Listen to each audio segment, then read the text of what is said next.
Bonjour à tous et à toutes et merci de consacrer quelques minutes de votre précieux temps à cette vidéo.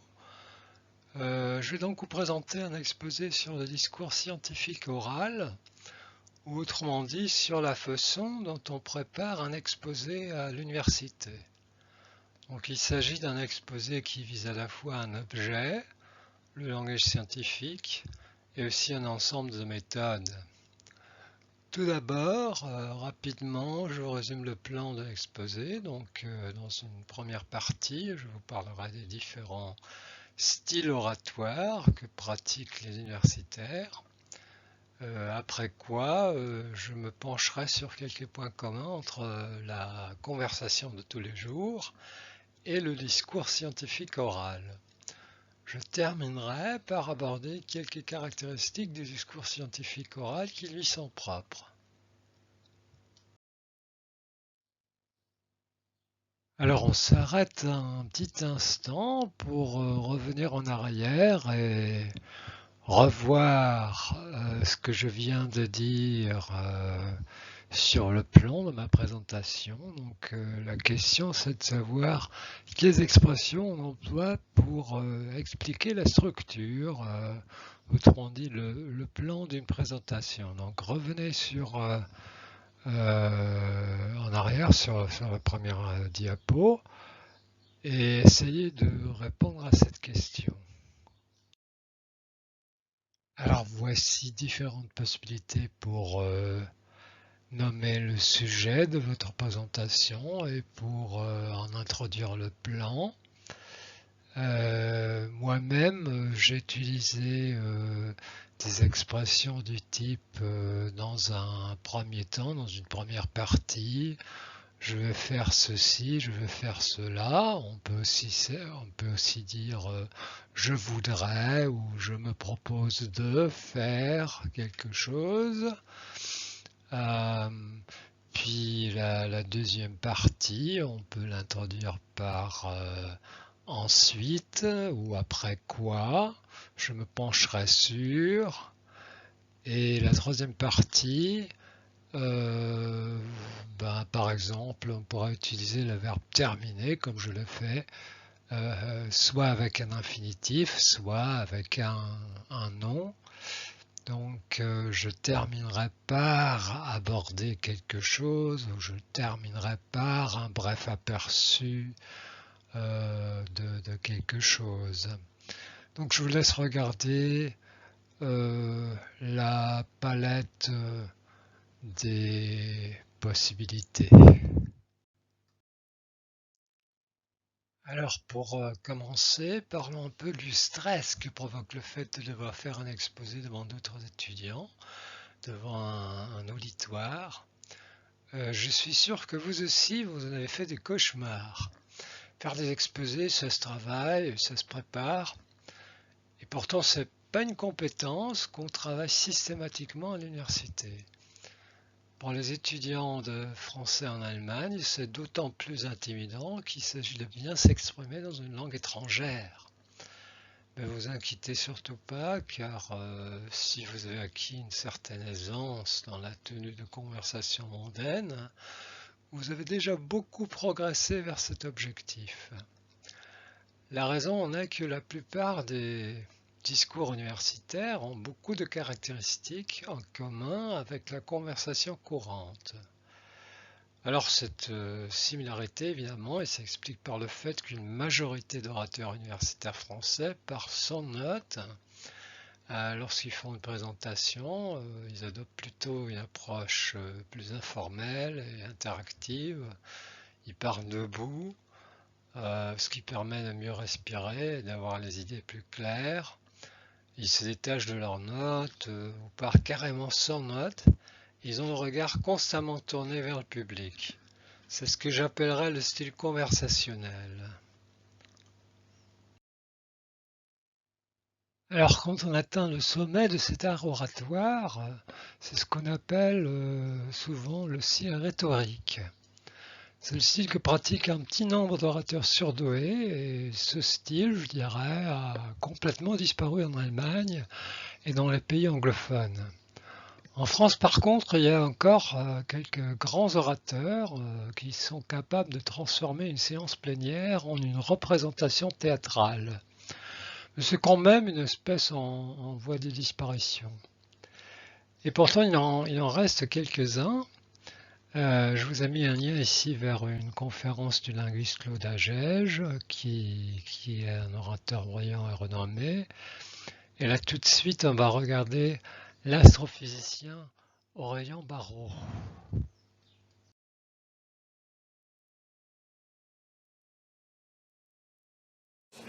Alors, je vais peut-être commencer par me présenter. Donc moi, je m'appelle Aurélien Barraud.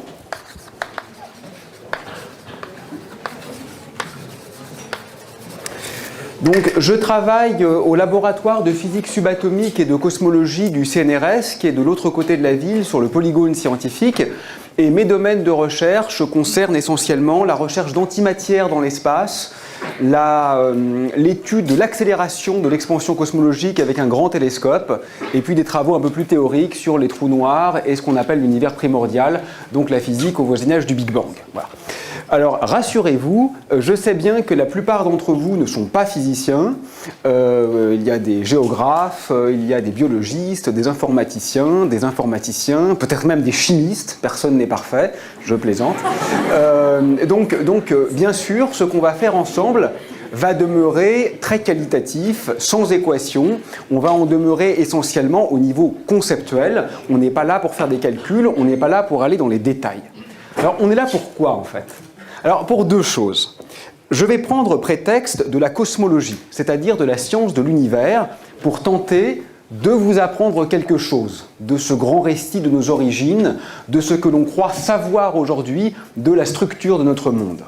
Mais, comme je viens de le dire, peut-être que ce sera avant tout essentiellement un prétexte pour que nous nous interrogions au-delà du modèle cosmologique sur le statut de la physique et par-delà même sur le statut de la science en général.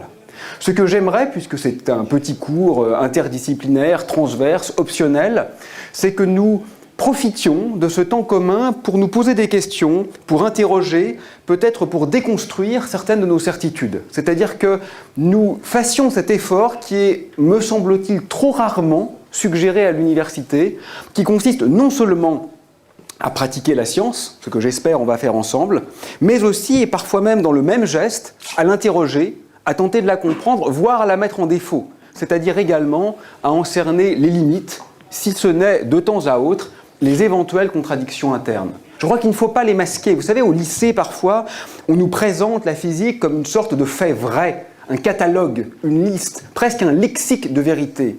C'est toujours un peu plus complexe que cela. La science est une longue élaboration qui est toujours en tension avec elle-même. Aucun modèle n'est parfait, aucun modèle n'est exactement juste. Et ce qui va m'intéresser, c'est justement de vous présenter cette science en train de se faire, et pas une sorte d'armature ossifiée de théories qui sont déjà consacrées, mais plutôt les questions qui sont en train d'émerger et qui nous obligent à faire face non seulement à nos connaissances, mais aussi à ces tensions, à ces points de rupture, à ces petites instabilités qui peut-être vont faire émerger dans un avenir que j'espère proche, un nouveau modèle, un nouveau paradigme, une nouvelle image du monde. Alors, en quelques phrases, quelle est l'histoire que nous allons raconter en quelques dizaines d'heures ? C'est l'histoire de notre univers. Au commencement, on ne sait pas très bien ce qu'il y avait. Peut-être un gaz de corde, peut-être une mousse de spin, quelque chose qui certainement était très différent de l'espace et du temps tel que nous le comprenons aujourd'hui. L'univers ensuite a connu vraisemblablement une phase d'expansion considérable, ce qu'on appelle l'inflation. À l'issue de cette inflation se sont formées les particules élémentaires, les différentes forces se sont scindées. Puis sont apparus les noyaux, puis sont apparus les atomes, puis sont apparus les nuages de gaz, qui se sont effondrés sous leur propre poids, qui ont formé les étoiles et les galaxies. Certaines étoiles ont formé des trous noirs, qui certainement se sont rencontrés les uns les autres, ont coalescé et donné naissance à de plus gros trous noirs, qui ont joué un rôle vraisemblablement moteur dans la structuration des galaxies. Ensuite, une chimie complexe est apparue, des planètes, la Terre, ce que nous connaissons, le... Alors évidemment, des prestations orales d'une telle qualité exigent de nombreuses années de pratique, et le débutant que vous êtes se gardera bien de vouloir les imiter tout de suite. Votre meilleure chance, c'est sans doute de prendre des notes sur la structure et les points clés de votre exposé ou de votre conférence, ainsi que sur les combinaisons de mots dont vous aurez besoin pour les formuler. Autre possibilité, surtout pour vos premiers 2 ou 3 exposés, vous pourrez également lire vos notes comme l'a fait une doctorante dans la vidéo suivante. Consacrée aux formes, je suis très heureuse de donner d'abord la parole à Lucille Dumont, qui est une doctorante, donc qui travaille sous la codirection de Jean-Marie Schaeffer et de Gisèle Sapiro, et qui travaille alors véritablement à l'intersection d'une histoire des savoirs et d'une réflexion théorique sur la littérature, puisque c'est vraiment le cœur de votre travail. Enfin, voilà. Voilà, on a déjà eu l'occasion de discuter, mais je suis très heureuse de vous entendre aussi pour savoir un peu où vous en êtes. Je vous passe la parole. Merci, bonjour et merci donc aux organisatrices et aux organisateurs du colloque de me donner la possibilité d'intervenir aujourd'hui donc sur mon sujet de thèse en fait, voilà, thèse en cours. Lors d'une décade de Cerisy-la-Salle en 1969 consacrée à l'enseignement de la littérature, Roland Barthes, alors directeur d'études à la 6e section de l'EPHE, demande ce qui continue, je cite, ce qui continue, ce qui persiste, ce qui parle de littérature à l'âge adulte, pour répondre par quelques formules devenues à peu près aussi canoniques que les canons qu'elles mettent en cause. Il donne ainsi à la littérature la forme, je cite, d'un souvenir d'enfance fait de quelques objets qui se répètent, qui reviennent tout le temps, ces objets étant, bien sûr, les auteurs, les écoles, les mouvements, les genres et les siècles. Fait regrettable, il ne resterait donc en nous de la littérature et de son histoire, réduite ailleurs à un objet d'enseignement, que les vestiges de ce découpage effectué par les institutions nationales. Cette critique des hiérarchies séculaires, des censures et du classicocentrisme entériné notamment dans les programmes scolaires se fait dans un geste qui va longtemps caractériser le renouveau des études littéraires opéré dans le sillage du structuralisme. Dès lors, dit Barthes ailleurs dans une formule elle aussi bien connue. Alors je crois que vous aurez tout de suite remarqué les inconvénients d'une telle approche. Si elle n'est pas bien préparée et bien réfléchie, ça devient difficile à suivre parce que c'est de l'écrit oralisé, ce qui signifie qu'il y a trop de noms et de nominalisation. Les phrases sont souvent trop longues pour être faciles à comprendre, etc. Ce que je vous recommande, c'est donc logiquement de préparer un texte beaucoup plus oral, avec des phrases courtes, plus de verbes et plus de mots de tous les jours, tels que chose. En réalité, bien sûr, il y a souvent un mélange de différents styles. Par exemple, un intervenant qui a l'habitude de parler sans notes peut quand même préparer par écrit certains passages particulièrement importants ou difficiles. Après ce bref panorama des différents styles, je passe donc à la question de savoir comment ce mélange de styles plus informel et plus rhétorique se reflète dans les caractéristiques linguistiques du discours scientifique. Alors la première chose à dire, c'est peut-être que la situation de communication ne détermine pas à l'avance les caractéristiques linguistiques. Il peut même y avoir une variabilité dans l'utilisation de la langue par le même locuteur au cours d'une même conversation. Il est fort possible, par exemple, qu'on emploie ça et cela en alternance. Deuxième point, les jeunes locuteurs utilisent un style qui repose moins sur les expressions couramment utilisées à l'écrit qu'il y a 20 ans.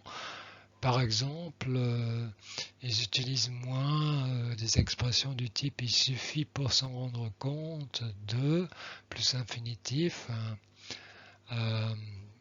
Cela dit, si vous observez attentivement les conférences universitaires, vous allez constater que même des octogénaires comme Georges Kléber utilise constamment des expressions figées très simples, plutôt que d'emprunter au discours écrit des tours de phrases plus complexes.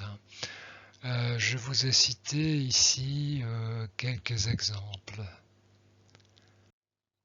Comme je l'ai déjà dit, les discours scientifiques informels partagent de nombreuses caractéristiques avec le langage courant.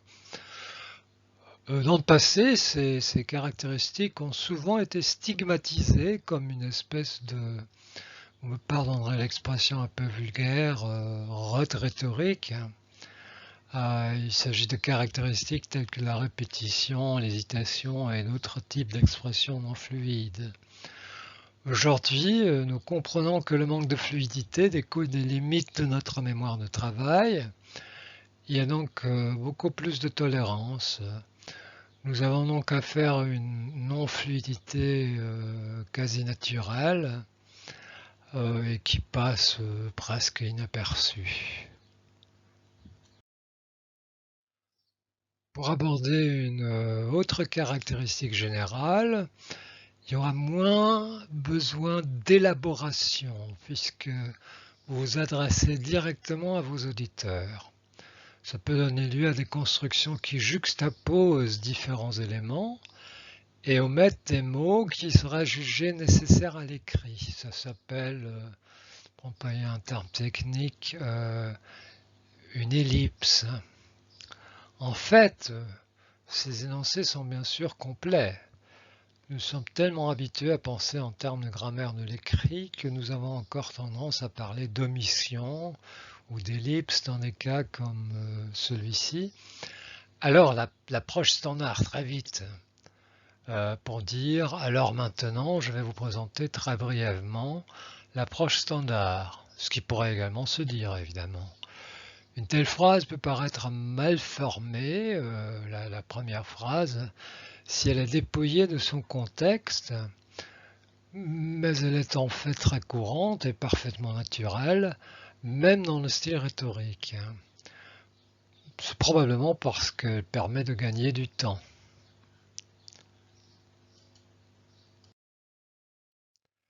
L'adresse directe de l'auditoire est corrélée à certaines propriétés spécifiques du discours scientifique oral. Ainsi, par exemple, de nombreux verbes en français admettent des constructions telles que, je vous cite un exemple, je vous ai mis deux citations, là je vous ai mis Corfou, un lieu, en parlant d'une diapo, en se référant à une diapo. Il y a souvent des similitudes frappantes entre ces expressions figées en allemand et en français, telles que « folgen Sie mir, vous me suivez »,« alors vous suivez bien », ou « bin ich zu schnell, est-ce que je vais trop vite ?» Le tableau suivant donne quelques exemples supplémentaires de patrons qui peuvent poser problème. Alors, je vous cite Sartre. Je vous ai mis deux citations. Alors maintenant, je vous présente nos résultats. Ou vous le savez sans doute. Notez le pronom le.